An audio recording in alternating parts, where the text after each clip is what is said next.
आजच्या मेडलच्या विजयानंतर काय सांगशील पहिली प्रतिक्रिया? मेडल हे आज मला भेटलं ते मी सगळं डेडिकेट करेन इंडियासाठी. अँड त्याच्यानंतर माझे कोचेस, फॅमिली अँड माझे जे सपोर्टिंग स्टाफ आहेत त्यांची पण सपोर्ट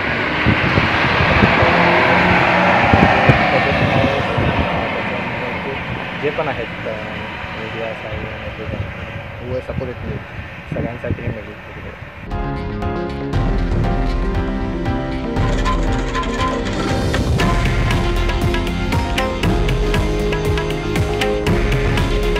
हे आहे देशातील नंबर 1 न्यूज नेटवर्क आणि आपण पाहत आहात TV9 मराठी. काळजी तुमची, हित महाराष्ट्राचं.